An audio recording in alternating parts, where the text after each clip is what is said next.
Weekend বা ছোটখাটো কোনো গেট টুগেদারের জন্য একদম পারফেক্ট একটা রেসিপি ক্রিস্পি গন্ধরাজ প্রন কাটলেট। দেখতে যতটা সুন্দর, খেতে তার চেয়েও বেশি অসাধারণ। চলো তাহলে বানানো যাক। কাটলেটটা বানানোর জন্য একটু বড় সাইজের চিংড়ি মাছ হলেই ভালো হয়। মাঝখানটা কাটার পরে দু সাইড এরম কেটে একটু পাতলা করে নিয়েছি, এতে চিংড়ি মাছটা দেখতে বড়ও লাগে। উপর থেকে গন্ধরাজ লেবুর খোসার জেসটা দেবো আর অর্ধেক গন্ধরাজ লেবুর রস। তার সাথে দিয়ে দেবো সামান্য পরিমাণে নুন ও গোলমরিচের গুঁড়ো। এবারে মাছটাকে ম্যারিনেট করে 15 মিনিটের জন্য রেখে দেব।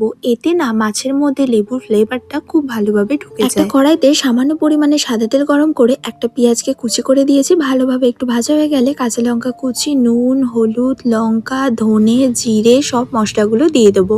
সামান্য একটু রঙের জন্য কাশ্মীর লঙ্কার গুঁড়ো, শাহি গুঁড়ো, গরম মশলাও দেবো, আদা রসুনের পেস্ট 1 চামচ। এইবার মশলাগুলো একটু ভালোভাবে কষিয়ে নিয়ে একটা সিদ্ধ করে রাখা আলু আর স্বাদ অনুযায়ী চিনি, আলুর সাথে সবকিছু একটু ভালোভাবে মিশিয়ে নেব। ব্যাস, তাহলে পুরটা রেডি হয়ে যাবে। গ্যাসের ফ্লেমটা বন্ধ করে উপর থেকে গন্ধরাজ লেবুর জেস ছড়িয়ে দিলেই রেডি আমাদের আলুর পুরটা।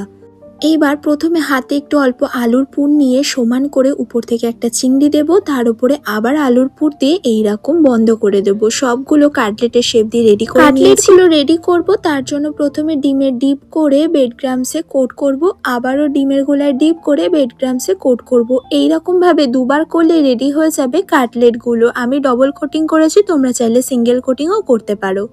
কড়াইতে সাদা তেল গরম হয়ে গেলে মিডিয়াম টু লো ফ্লেমে গ্যাসের ফ্লেমটা রেখে ভালোভাবে কাটলেটগুলো ছেড়ে দেবো। উল্টে পাল্টে একটু ধৈর্য ধরে লাল লাল করে ভেজে তুলে নেব। আর ভাজার সময় যা সুন্দর একটা গন্ধ বেরোবে না, তাতেই তোমারও খিদে আরও বেড়ে যাবে। ব্যাস, লাল লাল করে ভাজা হয়ে গিয়েছি, তুলে নিলেই রেডি হয়ে যাবে কাটলেট। আর আওয়াজটা শুনে নিশ্চয়ই বুঝতে পারছো কতটা ক্রিস্পি হয়েছে, খেতেও না ততটাই সুন্দর। কেমন লাগলো রেসিপিটা অবশ্যই জানিও ট্রাই করে।